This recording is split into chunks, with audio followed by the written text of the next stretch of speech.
Good afternoon everyone. बहुत बहुत स्वागत सबका आज के सेशन में। क्या आप लोगों ने कल का चैप्टर पढ़ा जहां तक हमने किया था? Good afternoon. Good afternoon. कोई क्वेश्चन जहां तक हमने किया है उसके बारे में?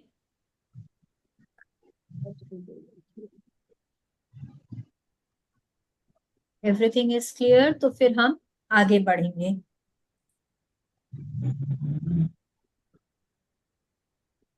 यस।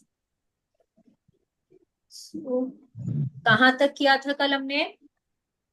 हमने वो स्टोरी की थी कि एक व्यक्ति है जिसकी वाइफ बच्चों के साथ घर छोड़ के चली जाती है, और वो उसको ब्लेम कर रहे हैं कि उसकी वजह से मेरा घर टूट गया, मेरे रिश्ते खराब हो गए।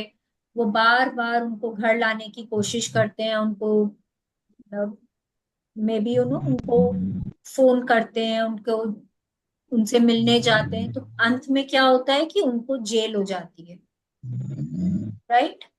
हमने वही समझा था ना कि ऐसे क्यों होता है, क्योंकि उन्होंने अपनी वाइफ को फ्रीडम ऑफ चॉइस नहीं दी। उन्होंने गाड़ी वो के लिए चॉइस नहीं दी। सामान सब चाहिए। उन्होंने वो चॉइस नहीं दी कि वो इस रिश्ते में बने रहना चाहती है कि नहीं चाहती है। वो अपनी इच्छाओं को इम्पोज कर रहे थे। तो रोंडा बर्न बोल रही है कि वो प्रेम देना नहीं होता है। कि प्रेम देने का क्या मतलब है कि आप सामने वाले को चॉइस दे रहे हैं कि क्या वो आपकी कंपनी पसंद करते हैं, क्या वो आपके साथ रहना चाहते हैं, आपके साथ वक्त बिताना चाहते हैं कि नहीं चाहते हैं। तो जब आप उनको वो चॉइस देते हैं तब आप उनको प्रेम दे रहे हैं, तब आप वहां पे अच्छी भावनाएं दे रहे हैं।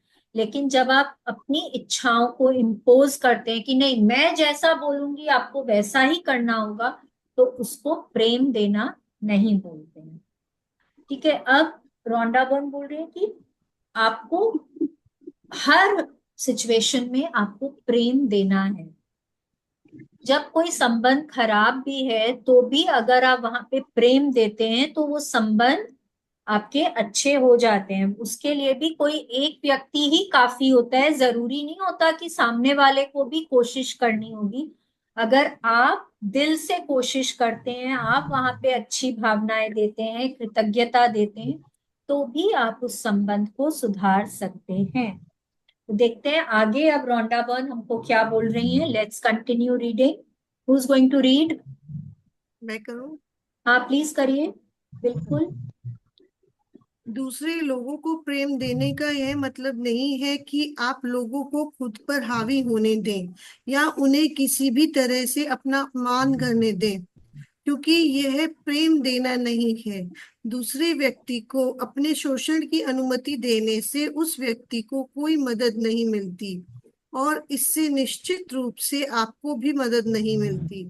प्रेम कठिन है, और हम इसके नियम से सीखते और विकास करते हैं। हम परिणामों को देखकर भी सीख सकते हैं। इसलिए सामने वाले को अपना शोषण या अपमान करने की अनुमति देना प्रेम नहीं है। प्रेम का अर्थ तो अच्छी भावनाओं की उस सबसे ऊंची फ्रीक्वेंसी पर पहुंचना है जिस पर आप पहुंच सकते हैं। जब ऐसा हो जाएगा तो प्रेम की शक्ति आपके जीवन की हर गुत्थी को सुलझा देगी। यस। अब देखिए कई बार क्या होता है कि लोग बोलेंगे, अरे इस बुक में तो लिखा हुआ है कि कोई भी सिचुएशन में बस हमको प्रेम देना है। नहीं, अगर कोई आपको फिजिकली अब्यूज कर रहा है, कोई आपको अ, आपका शोषण कर रहा है, आपको टॉर्चर कर रहा है, मेंटली हो या फिजिकली हो, कोई आपको बार बार अपमान करता है, तो वहां पे इसका मतलब ये नहीं है कि आप सामने वाले को वो करने देंगे। फर्स्ट चीज तो ये है कि आप यहाँ पे खुद से प्रेम नहीं कर रहे हैं। अगर आप किसी को अपना अपमान करने देते हैं, खुद को टॉर्चर करने देते हैं, मारने पीटने देते हैं, अ, किसी की वजह से आपके आंखों में आंसू आते हैं, तो इसका मतलब ये नहीं है कि आप खुद को प्रेम कर रहे हैं। और सबसे इम्पोर्टेंट है कि अगर आप सामने वाले को प्रेम दे रहे हैं तो खुद को भी तो प्रेम देना होगा ना, वो आप वहां पे नहीं दे रहे। और सेकंड बात जो रोंडा बर्न बोल रही हैं वो ये बोल रही हैं कि आप सामने वाले को भी प्रेम नहीं दे रहे हैं, क्योंकि आप उसकी कोई तरह से मदद नहीं कर रहे हैं वहां पे। अगर मैं किसी को अपने आप को टॉर्चर करने दे रही हूँ तो क्या मेरे मन में उसके प्रति अच्छी भावनाएं आएंगी? नहीं आएंगी ना। मैं अंदर ही अंदर मेरे को क्या लगेगा, हे भगवान मैं कितनी बेबस हूँ, मैं कितनी हेल्पलेस हूँ, अबला नारी हूँ एकदम। ये मतलब मैं यहाँ पे क्या करूं कि ये सबको रोक पाऊं? मेरे मन में ये सब चल रहा है कि देखो कितना बदतमीज इंसान है, कितना क्रूअल आदमी है जो मेरे साथ इस तरह से बिहेव कर रहा है, या जो भी कुछ, नो, किसी के लिए भी जो इस तरह से आता है। बट आपने कभी खुलकर एक स्टैंड नहीं लिया कि तुम मेरे साथ ऐसा नहीं कर सकते हो, तुम मेरे साथ ऐसा नहीं कर सकती हो। आपने कभी खुलकर ये नहीं बोला। तो आपने उनको अनुमति दे दी, मतलब विदाउट एनी वर्ड्स आपने, अगर आपने वहां पे उनको मना नहीं किया है, इसका मतलब है आपने वहां पे यस बोल दिया है उस बिहेवियर को। तो उस बिहेवियर को जब आपने यस बोल दिया है तो आप क्या बोल, मतलब मन ही मन तो आप सामने वाले के लिए क्या हो रहे हैं, आप नेगेटिव होते जा रहे हैं। तो क्या आप उसको प्रेम दे रहे हैं? आप वहां पे प्रेम नहीं दे रहे हैं। तो रोंडा बर्न बोल रही हैं इसका ये मतलब सामने वाले को प्रेम देने का मतलब ये नहीं है कि आप उनको अपने आप पर हावी होने दें, आप उनको खुद को टॉर्चर करने दें, आप एक डोरमैट बन जाएं, नहीं, ऐसा वो नहीं बोल रहे हैं। आपको डोरमैट बनने की अनुमति नहीं देनी है किसी को भी। और ना प्रेम करने का ये मतलब होता है। प्रेम करने का मतलब होता है कि आप सामने वाले में अच्छाइयां देख रहे हैं। आप सामने वाले की जब आप अच्छाइयां देख रहे हैं तो तब आपके अंदर उस व्यक्ति के प्रति अच्छी भावनाएं आनी चाहिए। जब कोई इस तरह से आपके साथ कुछ नेगेटिविटी होती है, कोई टॉर्चर या अपमान होता है, तब आपके मन में सामने वाले के प्रति कोई अच्छी भावना नहीं आती है, तो वहां पे प्रेम नहीं होता है। यहाँ पे रोंडा बर्न एक बात और बोल रही है कि प्रेम कठिन है। कठिन एज इन, देखिए पहले के चैप्टर्स में उन्होंने क्या बोला, प्रेम बहुत इजी है, आपको सिर्फ प्लीज अपने आप का म्यूट बटन्स पे थोड़ा ध्यान दें। जब आप, उन्होंने पहले के चैप्टर्स में बोला है कि प्रेम करना बहुत इजी है, आपको सिर्फ सामने वाले में अच्छाइयां देखनी है और हर इंसान अच्छा होता है। आप क्या बोल रहे हैं कि प्रेम कठिन है? कठिन एज इन ये नहीं कि बहुत डिफिकल्ट है। आप अपने मूड शिफ्टर्स को यूज करके, आप ग्रैटिट्यूड को यूज करके आप वहां तक पहुंच सकते हैं, लेकिन आप प्रेम करते करते ना आप सीखते हैं। आप अपनी गलतियों से सीखते हैं। आप सामने वाले को, आपको किसमें प्रेम देना है किसमें नहीं देना है ये भी आप सीखते हैं। जब जब कोई ऐसा व्यक्ति है जिसमें आपको कोई अच्छी भावना नहीं आ रही, या किसी की कोई आदत आपको अच्छी नहीं लगती है, तो आप वहां पे कैसे प्रेम देंगे? नहीं दे सकते हैं ना। तो ये सब क्या होता है, लोगों के साथ मिलने से, उनसे बातचीत करने से, कोशिश करने से आपको समझ में आता है कि आप वहां पे प्रेम दे सकते हैं कि नहीं दे सकते।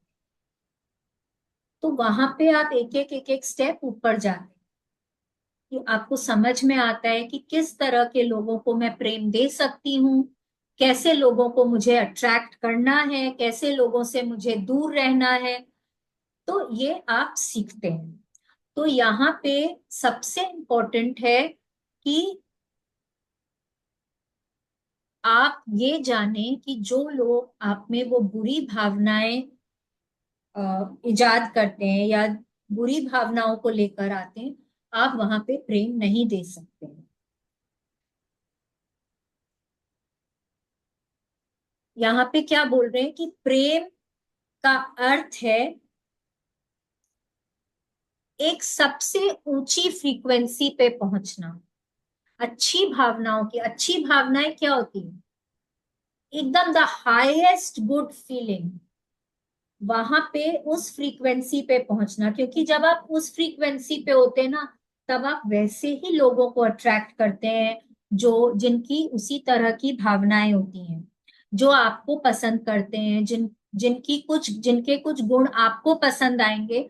आप उस तरह के लोगों को अट्रैक्ट करते हैं, और जब आप उस फ्रीक्वेंसी पे पहुंच जाते हैं तो यूनिवर्स आपके लिए खुद ब खुद सब कुछ सुलझा देता है। आपके इर्द गिर्द वैसे ही लोग होते हैं जिनके साथ आप मिलना चाहते हैं, बात करना चाहते हैं, जिनके साथ आप खुश रह सकते हैं।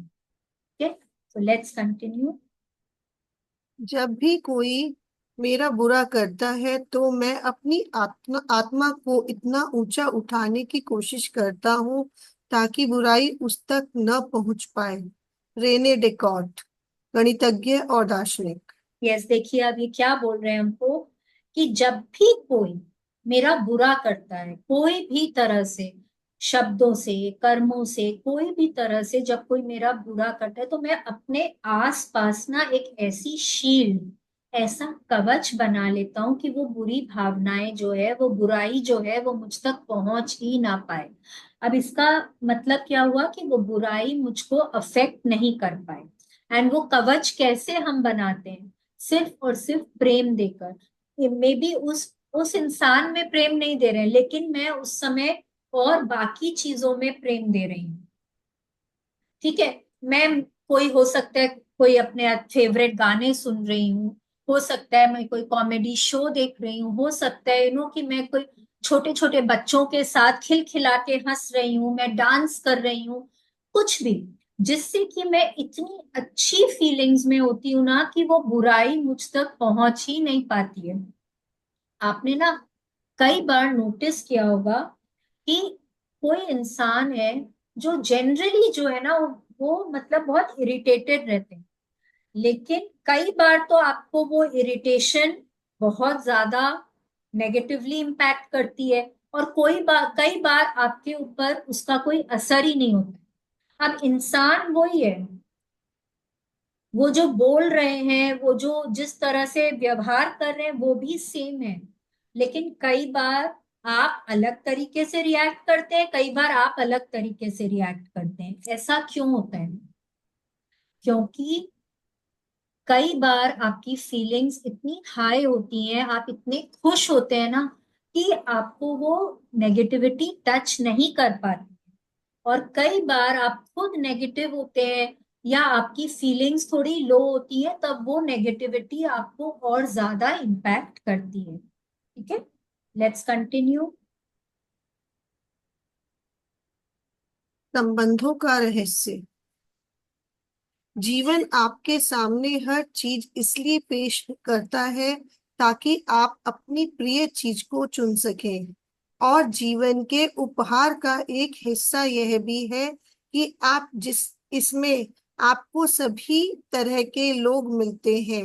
इसलिए आप यह चुन सकते हैं कि आप उनकी किन चीजों से प्रेम करते हैं। जो अप्रिय चीजों से दूर मुड़ सकते हैं और अप्रिय चीजों से दूर मुड़ सकते हैं। लोगों के जिन गुणों से आप प्रेम नहीं करते, उनके लिए आपको जबरन प्रेम उत्पन्न करने की कोशिश नहीं करनी है। उनके बारे में कोई भावना जताए बिना चुपचाप उनसे दूर मुड़ जाना है। यस, अब देखिए, मैं ना एक एग्जाम्पल देती हूँ। जब हम स्कूल में थे, एक क्लासरूम में करीब 35 से 40 बच्चे होते थे। क्या सभी बच्चों से आपकी वैसे ही बहुत अच्छी फ्रेंडशिप होती थी? नहीं। उनमें से कोई 4-5 बच्चे ऐसे होते थे जिनके साथ आपकी बहुत गहरी दोस्ती होती थी। ठीक है, कुछ बच्चे ऐसे होते थे जिनकी कोई क्वालिटीज आपको नहीं पसंद थी। तो क्या आप उनके बारे में ये सोचते, अरे उसकी तो एक क्वालिटी मुझे पसंद नहीं है, वो बच्चा मुझे एकदम पसंद नहीं है, मैं तो उससे कभी बात नहीं करूंगी? उस समय क्या आपके मन में ये सब बातें आती थी? नहीं। वो है, क्लासरूम में है, आप एफर्ट नहीं करते थे उसके पास जाने का और उससे बात करने। और कुछ बच्चे ऐसे होते थे जिनसे कि आप इनडिफरेंट थे, कि क्वालिटीज अच्छी है भी नहीं भी है, पर चलेगा। ठीक है। तो यहाँ पे रोंडा बर्न क्या बताने की कोशिश कर रही है कि यूनिवर्स जो है आपको सब तरह के लोग प्रेजेंट करता है। आपके लाइफ में कितने तरह के लोग आते हैं, तो जरूरी नहीं है कि आपको सब तरह के लोग पसंद आएंगे। यहाँ पे हमको इस तरह इतने सारे लोग इसीलिए दिए गए हैं कि हम चूज कर सकें कि हमको कौन सी क्वालिटी पसंद है और कौन सी नहीं पसंद है, हमको कैसे लोग पसंद हैं और कैसे नहीं पसंद है। ये चॉइस हमारी होती है। तो आज अगर मेरे लाइफ में कुछ ऐसे लोग हैं जो मुझे नहीं पसंद है, तो उनको भी मैंने चूज किया है। अब आप बोलेंगे उनको चूज मैंने कैसे किया? क्योंकि मैंने अपनी एनर्जी डाली है वहां पे।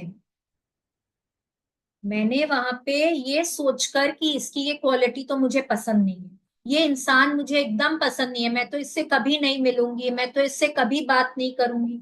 जब मैं बार बार ये सोचती हूँ ना, तो मैं ऐसे ही लोगों को खुद तक अट्रैक्ट करती हूँ। तो क्या हो रहा है कि मैंने अपनी एनर्जी दी है वहां पे। रोंडा बर्न बोल रही है हमको अपनी एनर्जी नहीं देनी है वहां पे, हमको कोई भावना व्यक्ति नहीं करनी है वहां पे। कोई अगर ऐसा इंसान आ रहा है हमारे जीवन में जो जिनकी जिनके कोई गुण मुझे नहीं पसंद है, तो वहां से आप मुड़ जाइए। आपको वहां पे कोई भी रिएक्शन करने की जरूरत नहीं है। It is not always necessary to react. वहां पे आप क्या कर रहे हैं, आप एकदम शांत होकर आप रिस्पॉन्ड कर रहे हैं। कैसे रिस्पॉन्ड कर रहे हैं? आप घूम जा रहे हैं उनसे। ठीक है, आप हैं। मुझे आपसे माथा नहीं लगाना, मुझे कोई प्रतिक्रिया नहीं करनी। I have better people to meet. मैं और बहुत से लोग हैं जिनके साथ की मेरी फ्रीक्वेंसी मैच करती है।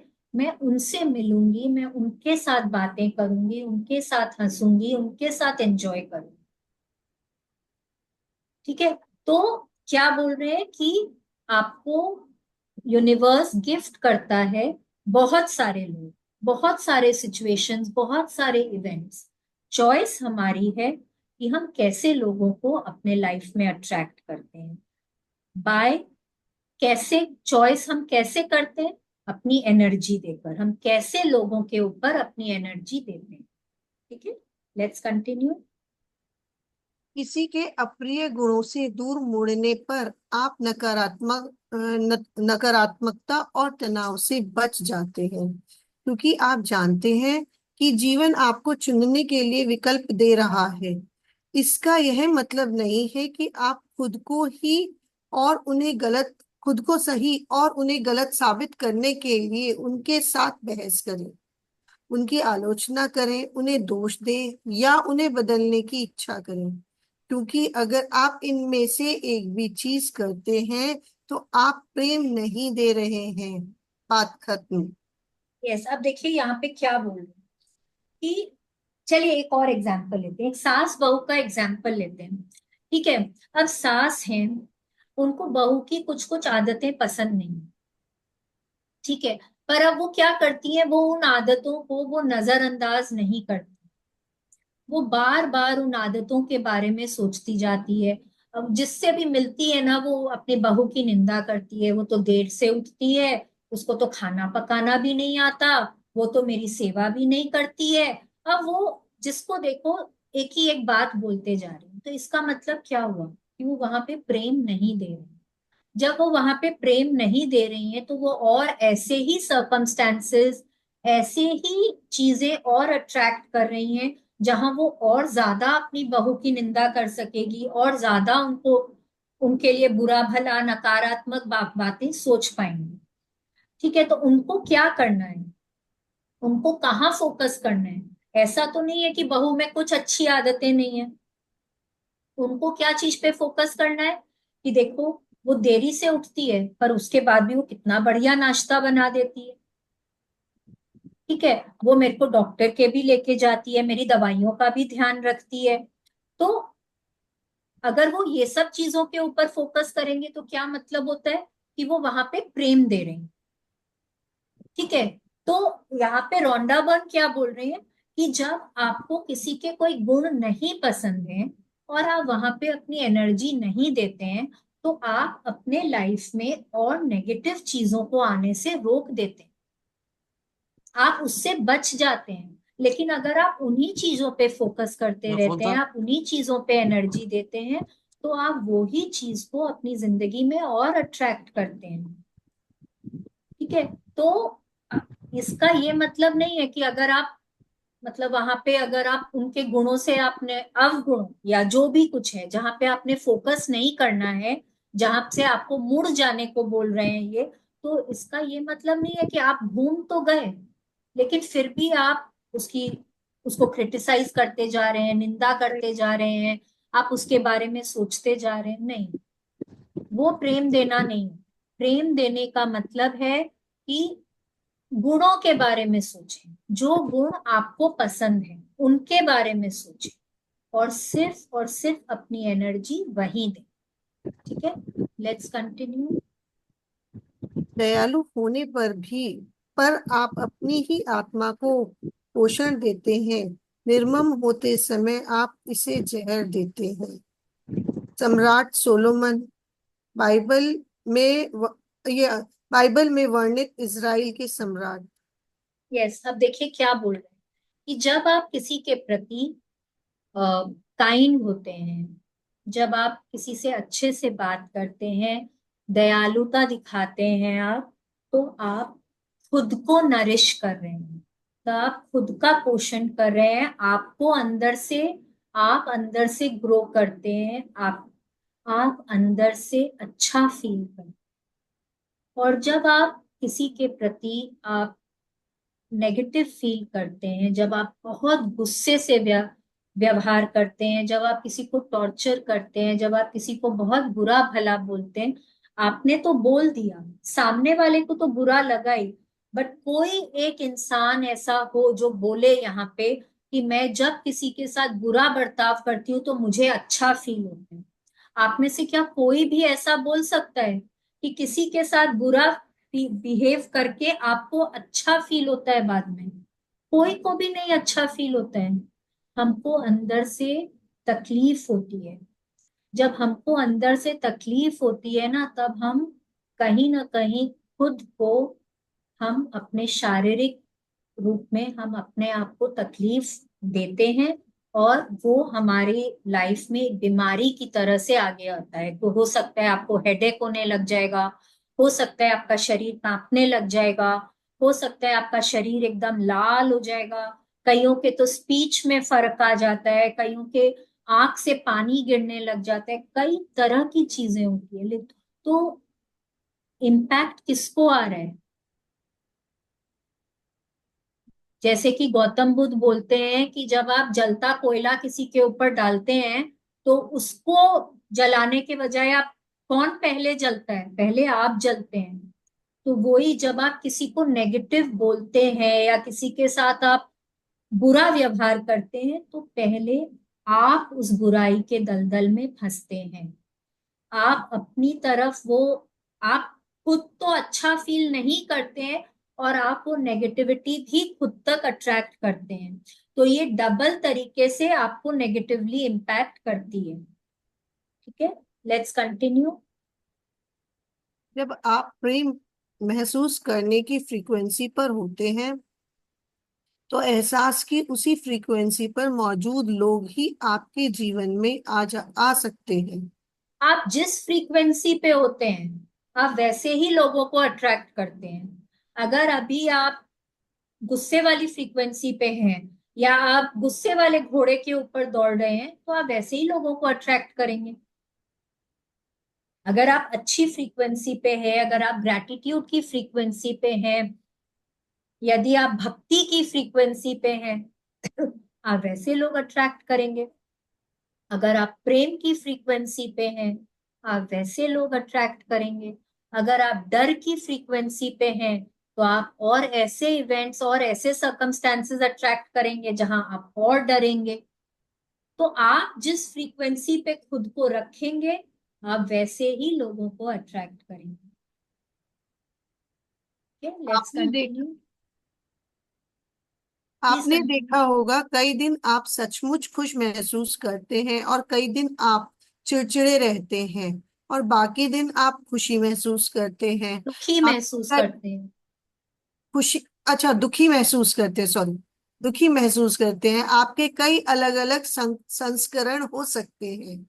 इसी तरह सामने वाले व्यक्ति के भी कई अलग अलग संस्करण हो सकते हैं, जिसमें खुश, चिड़चिड़ा या दुखी होना शामिल होता है। बेशक आपने उन्हें कई अलग अलग रूपों या संस्करणों में देखा होगा, लेकिन संस्करण चाहे जो हो, व्यक्ति वही रहता है। जब आप खुश होते हैं तो दूसरे व्यक्ति का सिर्फ खुश संस्करण ही आपके जीवन में आ सकता है, लेकिन इसके लिए आपको खुश रहना होगा। यस। अब देखिए, ये तो हम लोगों को पता ही है कि हम लोगों के अलग अलग तरह के इमोशंस होते हैं। ठीक है। अब कई बार हम बहुत खुश होते हैं, कई बार हम गुस्से में होते हैं, कई बार हम दुखी होते हैं, कई बार हम बहुत ग्रेटफुल होते हैं। तो अलग अलग हमारे मूड्स होते हैं। तो सामने वाला जो है उसके भी अलग अलग मूड्स होते हैं। जब मैं खुद सेम हूं, मैं शालिनी हूं, चाहे मैं गुस्से में हूं तो भी शालिनी हूं, चाहे मैं ग्रेटफुल हूं तो भी शालिनी हूँ, चाहे मैं बहुत प्रेम दे रही हूं तो भी मैं शालिनी हूँ, और चाहे मैं एकदम इरिटेटेड हूं तो भी मैं शालिनी हूँ। तो सामने वाला जो है वो भी अगर गुस्सा में है तो भी सारिका जी हैं, अगर वो प्रेम दे रहे हैं मेरे को तो भी सारिका जी हैं, अगर वो बहुत इरिटेटेड है, मेरी आलोचना कर रहे हैं तो भी सारिका जी हैं। तो इंसान नहीं बदला है, उसके इमोशंस बदल रहे हैं, लेकिन व्यक्ति तो सेम ही है ना। तो सबसे पहले तो ये समझना होगा कि जब हम कोई को भी ये बोल रहे हैं कि वो गुस्से में है, तो व्यक्ति वो वही है, उसका सिर्फ इमोशन आज डिफरेंट है, उसका मूड आज डिफरेंट है।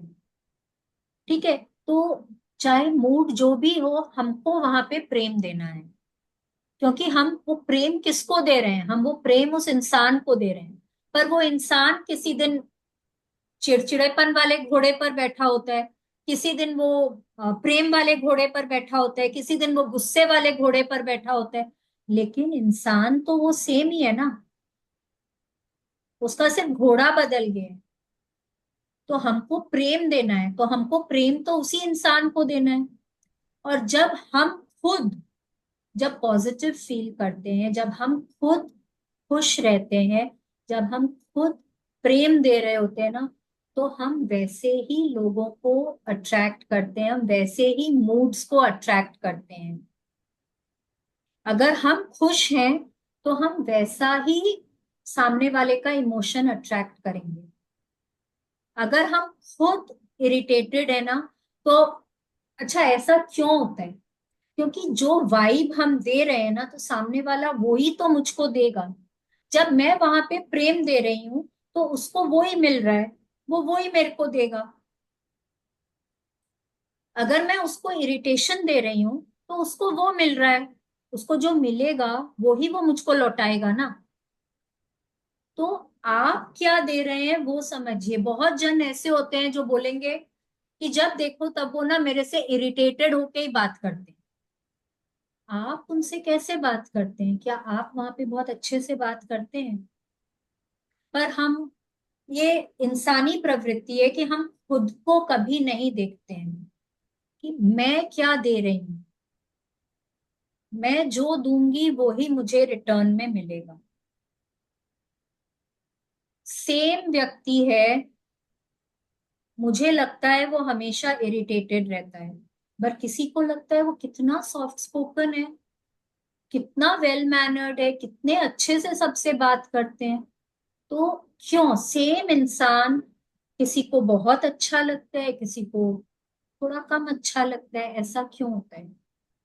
क्योंकि हम जो दे रहे हैं वो ही हमको सामने वाले में दिखता है, और हम उसी को अट्रैक्ट करते हैं। ठीक है, लेट्स कंटिन्यू। इसका मतलब यह नहीं है कि आप दूसरे लोगों की खुशी के लिए जिम्मेदार हैं,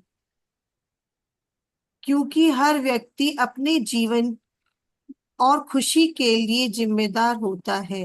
इसका मतलब तो यह है कि आपको और कुछ नहीं करना है, बस खुशी महसूस करनी है, और बाकी काम आकर्षण के नियम पर छोड़ देना है। यस। हमारी क्या बोल रहे हैं कि जो हम ये बोल रहे हैं ना कि अगर हम खुशी देंगे तो सामने वाला भी खुश होके हमसे बात करेगा, बट इसका मतलब ये नहीं है कि मैं उसकी खुशी की जिम्मेदार हूं। नहीं, I am responsible for my own happiness. मैं सिर्फ और सिर्फ मेरे जीवन के लिए रिस्पॉन्सिबल हूँ, जिम्मेदार हूँ। मैं किसी और के जिंदगी के लिए जिम्मेदार नहीं हूँ। मैं किसी और की खुशी के लिए जिम्मेदार नहीं हूँ। कोई मेरे को कैसे अफेक्ट करता है ये मेरा चॉइस है। आज अगर कोई मेरे को आके मेरे ऊपर पत्थर फेंकता है, तो वो मेरे ऊपर है ना, वो पत्थर मैं लेती हूँ कि मैं वहां से घूम जाती हूँ, मैं वहां से सरक जाती हूँ। कोई अगर मुझे अपमान कर रहा है तो ये मेरे ऊपर है कि मैं वहां पे खड़े खड़े सुनती जा रही हूँ या कि मैं वहां से मुड़ जा रही हूँ, या कि मैंने मेरे चारों तरफ एक कवच बना लिया कि मैं वो अपमान मुझ तक पहुंचे ही नहीं, मुझे अफेक्ट ही ना करे। ये मेरी चॉइस है कि मैं वहां पे कैसा फील करना चाहती हूँ। तो अगर मैं कोई भी सिचुएशन में खुश रहने का चॉइस भी मेरा है, और सिर्फ मैं ही मेरी खुशी के लिए जिम्मेदार हूँ, मैं किसी और की खुशी के लिए जिम्मेदार नहीं हूँ। मुझे सिर्फ खुश रहना है, अपने बाकी लोगों में प्रेम देना है, और बाकी क्या करना है, बाकी मुझे सृष्टि पर छोड़ देना है, बाकी काम उनका है। ठीक है। सो यहाँ पे क्या बोल रहे हैं कि each person is responsible for their own happiness. अगर मैं ये बोलती हूँ कि उसने मेरे को ऐसा बोल दिया, उसने मेरे को ऐसे टॉर्चर किया, इसलिए मैं खुश नहीं हूँ, इसीलिए मैं दुखी हूँ, तो ये भी गलत है, क्योंकि मैं अपनी खुशियों की चाबी किसी और के हाथ में नहीं दे सकती हूँ। मेरी खुशी मेरी जिम्मेदारी है, किसी और की खुशी उनकी जिम्मेदारी। उनकी खुशी की चाबी मेरे हाथ में नहीं है, मेरी खुशी की चाबी किसी और के हाथ में नहीं। ठीक है, लेट्स कंटिन्यू। हमारी खुशी हम पर ही निर्भर करती है। अरस्तु यूनानी दार्शनिक एवं वैज्ञानिक। Yes, let's continue. व्यक्तिगत भावनात्मक प्रशिक्षक गड़बड़ या मुश्किल संबंधों का कांटा निकालने का एक जबरदस्त तरीका यह कल्पना करना है कि चिढ़ाने वाले लोग आपके व्यक्तिगत भावनात्मक प्रशिक्षक हैं। प्रेम की शक्ति आपके सामने बहुत सारे व्यक्तिगत भावनात्मक प्रशिक्षक पेश पेश करती है। ये प्रशिक्षक रोज मिलने वाले लोगों के वेश में होते हैं, लेकिन वे सभी आपको प्रेम चुनने का प्रशिक्षण दे रहे हैं। यस, अब ये समझिए ना, एक बहुत ही इम्पोर्टेंट टॉपिक है। यहाँ पे क्या बताने की कोशिश कर रहे हैं कि आपके लाइफ में इतने सारे लोग आते हैं, वो हर इंसान ना कुछ आपको सिखाता है। ठीक है।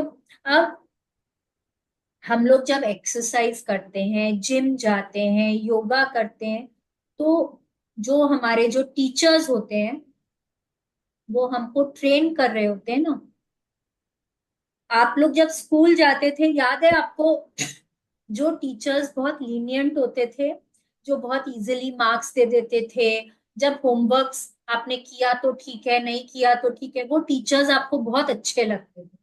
वाह, कितने अच्छे टीचर्स हैं। लेकिन जैसे जैसे आप बड़े होते जाते थे ना, जब बोर्ड एग्जाम्स का टाइम आता था, तो आपको क्या लगता था, देखो उसने तो कॉपीज ही करेक्ट नहीं करी, पता ही नहीं है कि सही मैंने आंसर सही लिखा है कि गलत लिखा है, उसने मेरे रॉन्ग आंसर को भी राइट मार्क कर दिया है। मतलब उस समय आपको फिर अच्छा नहीं लगता था। क्यों आपको क्यों अच्छा नहीं लगता था? क्योंकि आपको लगता था कि यहाँ आप कुछ सीख नहीं पा रहे हैं। ठीक है। तो लाइफ में भी जैसे जैसे हम बड़े होते जाते हैं ना, वही होता है। जब हम जिम जाते हैं या योगा करते हैं, तो कुछ हमारे ट्रेनर्स होते हैं जो बहुत, आपने बोला कि मैम आज तो ना बहुत दर्द हो रहा है बॉडी में, आज ना थोड़ा कम करेंगे। या आप जिम जाके बोलेंगे कि ना सर, आज तो ना प्लीज एक्सरसाइज करने का, आज ना लिफ्टिंग करने का मन नहीं हो रहा है, आज ना थोड़ा सा कम एक्सरसाइज कर लेते हैं। तो वो बोलेंगे चलो ठीक है। लेकिन कुछ लोग ऐसे होते हैं जो बोलेंगे मन नहीं कर रहा, आज मैं 100 पुशअप्स एक्स्ट्रा कराऊंगा। आपको योगा करने का मन नहीं हो रहा, चलो आज एक्स्ट्रा आसन्स करेंगे, आज थोड़ा डिफिकल्ट वाला करेंगे। क्यों होता है ऐसा? क्योंकि वो लोग आपको कुछ एक्स्ट्रा बेनिफिट दे रहे हैं, वो लोग आपको कुछ सिखा रहे होते हैं।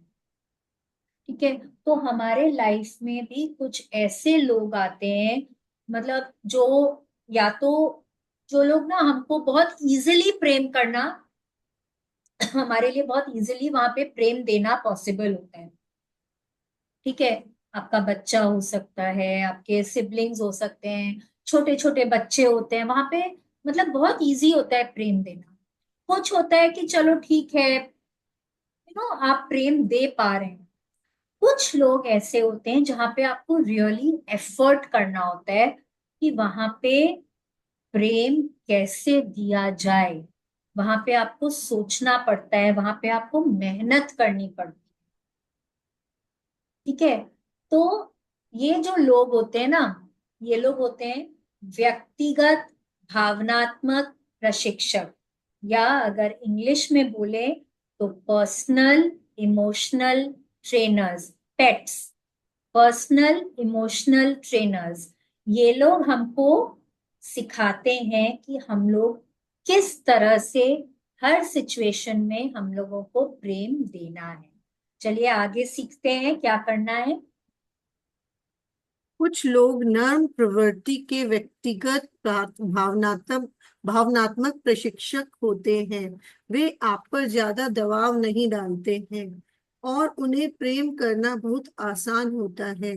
दूसरी ओर कुछ लोग सख्त व्यक्तिगत भावनात्मक प्रशिक्षक होते हैं, क्योंकि वे आप पर आखिरी सीमा तक दबाव डालते हैं। ध्यान देने वाली बात यह है कि सख्त प्रशिक्षक ही आपको प्रेम चुनने के लिए ज्यादा शक्तिशाली बनाते हैं। यस। अब जैसे मैंने बोला कि कुछ प्रशिक्षक, ट्रेनर्स कुछ ऐसे होते हैं जो लोग बहुत इजी बना देते हैं प्रेम देना। कुछ ऐसे होते हैं जिनमें आपको बहुत एफर्ट डालना पड़ता है। आपको मतलब वो लोग ना, आपको लगेगा हे भगवान, यहाँ तो मैं और एकदम भी एफर्ट नहीं कर सकती, लेकिन फिर भी आप एफर्ट कर रहे हैं। तो क्यों कर रहे हैं और उससे क्या लाभ हो रहे हैं? क्योंकि वो लोग आपको और ज्यादा शक्तिशाली बना रहे हैं, आपको प्रेम देना सिखा रहे हैं। वो लोग हर सिचुएशन में आपको बोल रहे हैं चलो थोड़ा और एफर्ट करके देखो ना, थोड़ा सा और, हो सकता है बस अभी पॉसिबल हो जाए, थोड़ा और करेंगे तो डेफिनेटली हो जाएगा। वो आप एक एक एक स्टेप और मजबूर हो जाते हैं आगे बढ़ने के लिए। तो आप में क्या होता है, आप में पेशेंस जागता है, आपकी सहन शक्ति बढ़ती है, टॉलरेंस पावर बढ़ता है, आपको ये लोग और पावरफुल बनाते हैं। Let's continue. ये भावनात्मक प्रशिक्षण प्रशिक्षक आपको चुनौती देने के लिए बहुत सी रणनीतियों का इस्तेमाल कर सकते हैं। वे आपके सामने हर प्रकार की स्थितियां और परिस्थितियां पेश कर सकते हैं। याद रखने वाली बात यह है कि हर चुनौती आपके सामने इसलिए पेश की जाती है ताकि आप प्रेम को ही चुने और नकारात्मकता वे दोषारोपण से दूर रहें। कुछ प्रशिक्षक आपको उनकी और या दूसरों की आलोचना करने की चुनौती भी दे सकते हैं, लेकिन इस जाल में न फंसे। आलोचना नकारात्मक होती है और इससे प्रेम व्यक्त नहीं होता। यदि आप किसी व्यक्ति या चीज में अच्छाई नहीं खोज सकते या उससे प्रेम नहीं कर सकते तो चुपचाप दूर मुड़ जाएं। ऐसा देखिए क्या बोल रहे हैं यहाँ पे कि आपके लाइफ में ना ये लोग अलग अलग तरह के सिचुएशंस को लेकर आते हैं। जैसे सपोज एक बॉस है, ठीक है। अब बॉस है, आप कुछ भी कर लें, आपके हर काम में वो मीन मेक निकालते हैं। मतलब आपने इतना एफर्ट किया है, आपने इतने अच्छे से प्रेजेंटेशन किया है, बट उनको पसंद नहीं आ रहा है। हो सकता है कि आप एकदम प्रमोशन के लिए आप एकदम रेडी हैं, पर वो प्रमोशन किसी और को दे दिया गया है। तो यहाँ पे इतने सारे आपके लिए नेगेटिव सिचुएशंस, चुनौतीपूर्ण सिचुएशंस आए हैं। लेकिन रोंडा बर्न क्या बोल रही हैं कि वहां पे नेगेटिव होने की बजाय, वो बॉस में दोष निकालने की बजाय या कोई कलीग में दोष निकालने की बजाय आपको क्या करना है, आपको वहां पे प्रेम ही चुनना है। आपको वहां पे खुश ही रहना है, अपने आप को नेगेटिव नहीं होने देना है। ठीक है, क्योंकि और अपने आप को क्या बोलना है आपको कि ये मेरे लिए एक टेस्ट है। यूनिवर्स मेरे को टेस्ट कर रहा है और मेरे को इस टेस्ट में खरा उतरना है। जब मैं ये टेस्ट पार कर जाऊंगी तो नेक्स्ट राउंड में मेरे लिए वहां पे अवार्ड है। ठीक है, जब आप इस तरह से अपने आप को बोलते हैं ना, तो आपके लिए बहुत इजी हो जाता है वहां पे नेगेटिविटी को नहीं चुनना। ठीक है, कुछ लोग आपको मजबूर कर देते हैं कि आप उनको क्रिटिसाइज करें। अब ये बॉस है, या आपको हर बार आपके काम में वो क्रिटिसिज्म करते हैं, आपकी निंदा करते हैं, आप उनमें दोष निकालते हैं। तो आप क्या करेंगे? आप अपने कलीग से या फ्रेंड से बात करेंगे और आप उनमें क्या करेंगे, आप उनके लिए कंप्लेन करेंगे, आप उनकी आलोचना करेंगे। लेकिन जब आप उनकी आलोचना करते हैं तो क्या वहां पे प्रेम दे रहे होते हैं? नहीं, आप वहां पे प्रेम नहीं दे रहे हैं, आप वहां पे और नेगेटिविटी दे रहे हैं। और हमने कल क्या समझा कि नेगेटिविटी को हम नेगेटिविटी से नहीं काट सकते हैं। हम नफरत को नफरत से नहीं काट सकते हैं, हम नफरत को सिर्फ और सिर्फ प्रेम से दूर कर सकते हैं। ठीक है, तो अगर आप वहां पे कोई अच्छाई नहीं ढूंढ पा रहे हैं, अगर आप वहां पे प्रेम नहीं दे पा रहे हैं, तो कुछ समय के लिए वहां से दूर हो जाएं। अपने आप को उस नेगेटिविटी से दूर कर लें। ठीक है, लेट्स कंटिन्यू। कुछ प्रशिक्षक आपको प्रतिशोध, क्रोध या नफरत महसूस करने के लिए उकसाकर आपका इम्तिहान ले सकते हैं। इस इम्तिहान में कामयाब होने का उपाय स्पष्ट है। आप जीवन में अपनी प्रिय चीजों को पर ध्यान केंद्रित करते हुए अप्रिय चीजों से दूर मुड़ जाएं। कुछ प्रशिक्षक आप में अपराध बोध, महत्वहीनता या डर की भावनाएं भरने की कोशिश भी कर सकते हैं। इनमें से किसी के भी जाल में न उलझे, क्योंकि नकारात्मकता चाहे किसी भी प्रकार की हो, वह प्रेम नहीं है। यस, देखिए कई बार क्या होगा, लोग आप में ना बहुत अलग अलग तरह की फीलिंग्स लेकर आएंगे कि मेरे को रिवेंज लेना है, मेरे को बदला लेना है, या मेरे को बहुत गुस्सा आ रहा है, या मैं तो उससे नफरत करती हूँ। या आपको कभी कभी लगेगा कि काश, मतलब काश मैंने ऐसा न किया होता। आपको गिल्ट फीलिंग होगा, या आपको लगेगा मैं I am good for nothing, मैं तो किसी काम की नहीं हूँ, मैं तो बहुत ही बुरी इंसान हूँ। देखिए अलग अलग लोग ना, कई बार लोग आपको इमोशनली ब्लैकमेल करते हैं, कई बार लोग बहुत अलग अलग तरीके के होते हैं, गलतियां उनकी होती है, लेकिन कुछ ना कुछ मैनिपुलेट करके आप में आपको ऐसा बोध करा देते हैं कि वो गलती आपकी है। आपको ये सब ट्रैप में नहीं फंसना है। ये सब क्या है? ये सब जाल है, ट्रैप है। आपको इन सब में नहीं फंसना है। आपको इन सब के कोई से भी घोड़ों के ऊपर सवार नहीं होना है। ना क्रोध के घोड़े पे सवार होना है, ना नफरत के घोड़े पे सवार होना है, ना कि आपको गिल्ट वाले घोड़े पे सवार होना है, ना कि आपको निंदा वाले घोड़े पे सवार होना है। कोई भी नेगेटिव फीलिंग वाले घोड़े पे सवार नहीं होना है आपको। लोग आपको अलग अलग तरीके से मैनिपुलेट करते हैं, लोग आपको अलग अलग तरीके से नेगेटिव बनाने की कोशिश करेंगे। आपको चुनना है कि आपको कौन से घोड़े पे बैठना है। आपको प्रेम देना है कि आपको नेगेटिव बनना है। क्योंकि नेगेटिव फीलिंग कैसी भी हो, वो थोड़ी हो या ज्यादा हो, जो भी हो, वो प्रेम देना नहीं होता है।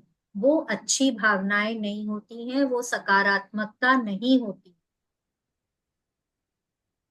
ठीक है ना? Let's continue. नफरत जीवन को पंगु करती है, प्रेम इसे मुक्त करता है। नफरत जीवन को दुविधाग्रस्त करती है, प्रेम इसे सामंजस्य में लाता है। नफरत जीवन को अंधकार में बनाती है, प्रेम इसे प्रकाशित करता है। Martin Luther King junior, Baptist Baptist minister. Minister और नागरिक अधिकार मार्गदर्शक। यस। अब देखिए कितना, मतलब इतना अमेजिंग बोला है ना उन्होंने कि नफरत और प्रेम। एक तो ना मेरा पर्सनल देखिए एक ये मानना है कि नफरत जो है ना बहुत ही ज्यादा एक स्ट्रॉन्ग वर्ड है। हम लोग कभी कभी गुस्से में बोल तो देते हैं कि मैं इस चीज से नफरत करता हूँ, या मैं इस चीज से नफरत करती हूँ, इस इंसान से नफरत करती हूँ। बट क्या आप एक्चुअली नफरत वाली फीलिंग पे पहुंच गए हैं? नफरत by itself is a very very negative word, and it's a very strong negative word, बहुत ज्यादा strong word है ये। एंड मुझे लगता है ना कि नफरत करना इतना इजी नहीं होता। तो और जब एक्चुअली आप नफरत करते हैं ना, तो सिर्फ और सिर्फ अंधकार होता है वहां पे, फिर कोई रोशनी नहीं होती। क्योंकि आप फिर उतने अंधकार से घिर जाते हैं ना कि आपको सिर्फ और सिर्फ हर चीज में बुराई नजर आती है, फिर कोई भी चीज में आपको अच्छाई नहीं नजर आती है।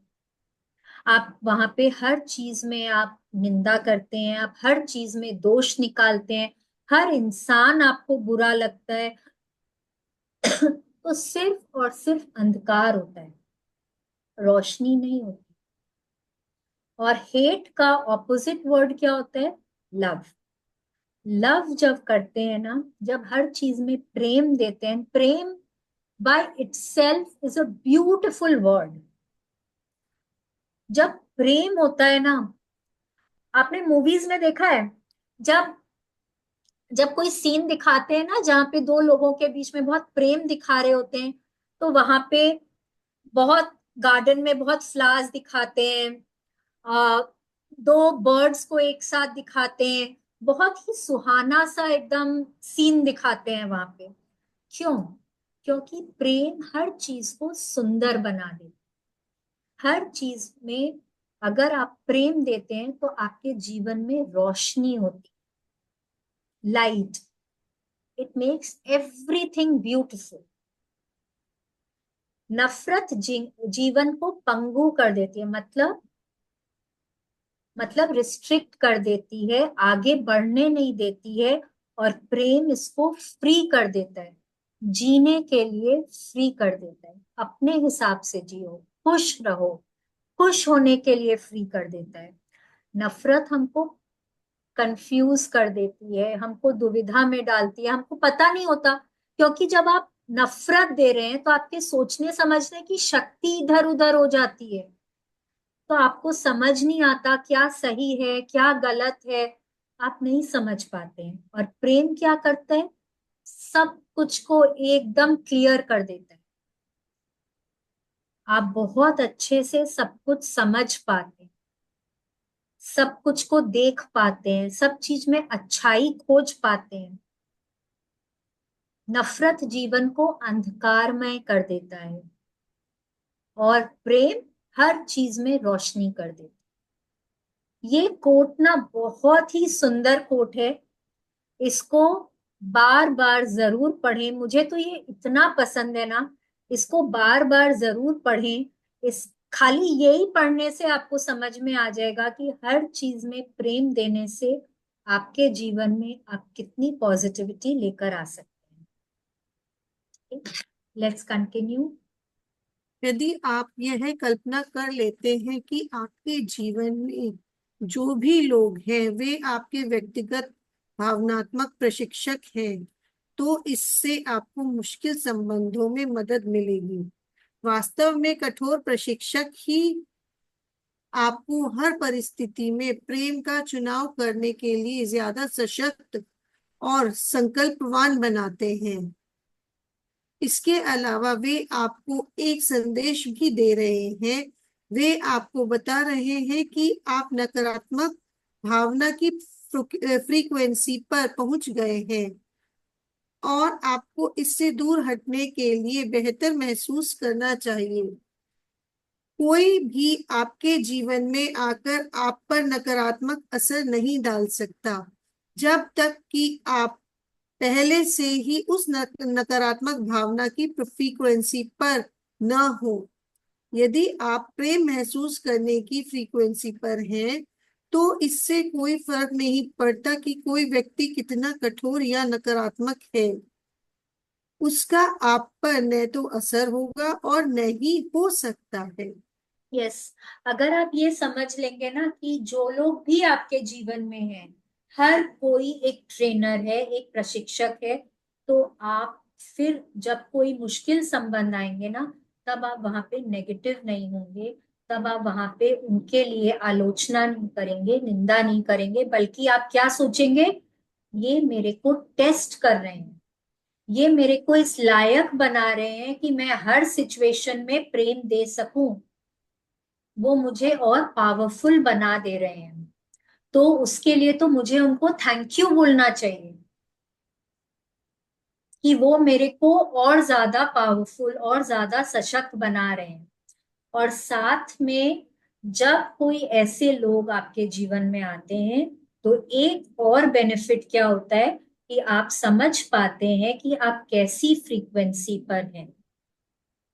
अगर कोई ऐसा इंसान है जो जिसके नो जो आपको नेगेटिव कर रहा है, ये जो आपको नेगेटिविटी दे रहा है, इसका मतलब है कि आप नेगेटिविटी वाली फ्रीक्वेंसी पर हैं और आपको तुरंत वहां से मुड़ जाना चाहिए, अपनी फ्रीक्वेंसी को बदल लेना चाहिए, ताकि आप ऐसे लोगों को अट्रैक्ट कर सकें जो प्रेम देना बहुत इजी बना देते हैं, जो खुश रहते हैं, जो पॉजिटिव हैं, जो जिनसे कि आपकी फ्रीक्वेंसी मैच करती है।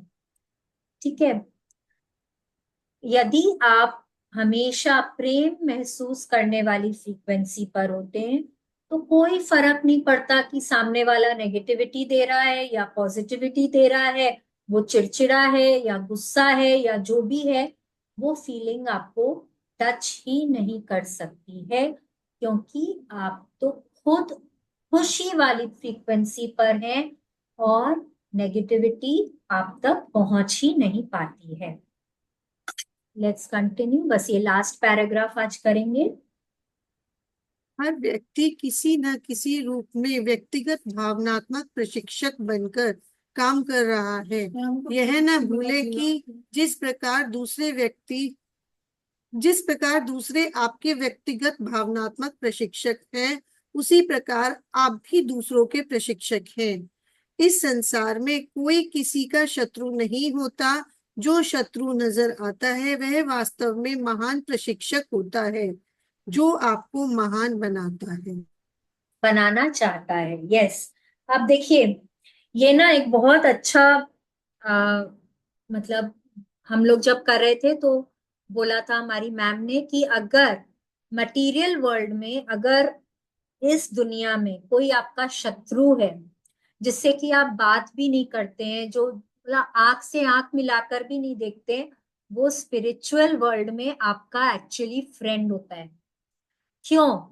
क्योंकि जैसे कि हर इंसान आपके लिए एक ट्रेनर है, एक प्रशिक्षक है, वैसे ही आप भी किसी के लिए प्रशिक्षक हैं। ठीक है। कोई आपके लिए बहुत ही यू नो स्ट्रॉन्ग प्रशिक्षक हो सकता है, जिसके लिए आपको बहुत एफर्ट करना पड़ता है, तो आप भी किसी के लिए वैसे ही हो सकते हैं। तो वो इंसान क्या कर रहे हैं, वो आपको वो आपको एफर्ट करना सिखा रहा है, आपको प्रेम देना सिखा रहा है। जो लोग बहुत इजी बना देते हैं, वहां पे क्या एफर्ट करना है? वहां तो कुछ मेहनत ही नहीं करनी पड़ती ना हमको। जहाँ मेहनत करनी पड़ती है, वहां हम हर तरह से, हमको अपना दिमाग भी लगाना पड़ता है। वहां हो सकता है हमको फिजिकली भी कुछ मेहनत करनी पड़ती है। कुछ ना कुछ हमको करना पड़ता है, हमको सोचना पड़ता है अपने आप को प्रेम में बनाए रखने के लिए। तो उससे क्या होता है, जब हम बार बार ऐसे लोगों के संपर्क में आते हैं, तो हम खुद भी, क्या होता है, हम हर सिचुएशन में प्रेम देना सीख लेते हैं।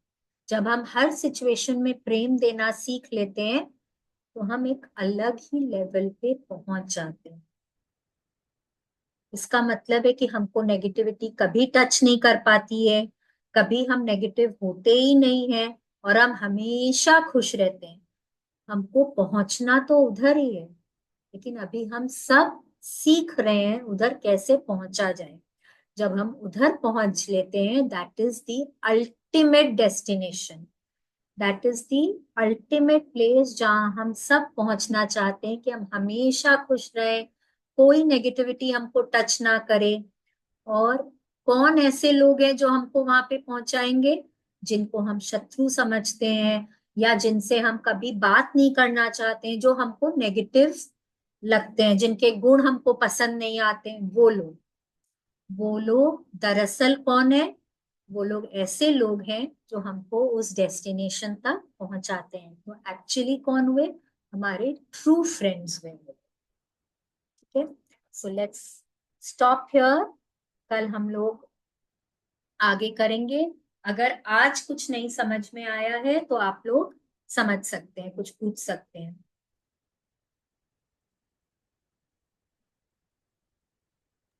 मुझे एक चीज पूछ रहे हैं, वो इससे रिलेटेड नहीं है लेकिन हाँ, नेगेटिविटी से रिलेटेड है। जैसे पूछिए। मैंने ना कहा, जैसे sorry to hear about your father's money, ऐसे हाँ, तो ठीक है। सॉरी बोलना तो ठीक नहीं लग रहा है, आपने बोलते हैं, तो फिर क्या बोलूं? नहीं, ऐसा बात नहीं है। देखिए, जब आप ये बोलते हैं ना, तो आप सामने वाले को बता रहे हैं कि आप सहानुभूति व्यक्त कर रहे हैं, आप वहां पे हाँ। अपनी गलती नहीं मान रहे हैं। अच्छा। देखिए, sorry is not always a negative word. हाँ हाँ हाँ यहाँ पे तो आप ये नहीं बोल रहे ना कि मैं कहीं गलत हूं, यहाँ पे आपके हाँ अंदर कोई नेगेटिविटी नहीं आ रही हाँ हाँ हाँ है ना? हाँ हाँ हाँ। ठीक, thank you. Thank you so much. Thank you. और कोई क्वेश्चन है किसी का? Everything is clear? तो प्लीज, आज तक हमने जो भी पढ़ा है उसको जरूर रीड करें। ये वाला जो टॉपिक है ना, व्यक्तिगत भावनात्मक प्रशिक्षक या पर्सनल इमोशनल ट्रेनर्स, ये बहुत ही इंपॉर्टेंट चैप्टर है। इसको जरूर पढ़ें और इसको समझें, क्योंकि यहीं हम लोग फेल हो जाते। हम लोग क्या समझते हैं, मेरे लाइफ में तो मैं तो ऐसे ही लोगों से घिरी हुई हूँ, मैं तो ऐसे ही, मतलब मेरी तो लाइफ में ऐसे ही लोग आते हैं, मैं तो I don't get along with anybody. क्यों होता है, वो नहीं समझ में आता। ठीक है, तो एक बार आज जो हमने किया है वो एक बार पढ़ लेंगे, क्लियर हो जाएगा। नहीं तो फिर आप अ, कल क्लैरिफाई कर सकते हैं। कल सैटरडे है, पर हम सेशन करेंगे कल। ठीक है। So thank you everyone, thank you Sarika ji, इतने अच्छे से रीडिंग करने के लिए बहुत बहुत थैंक यू आपको। And thank you everybody for joining. कल हम लोग वापस इसी वक्त मिलेंगे।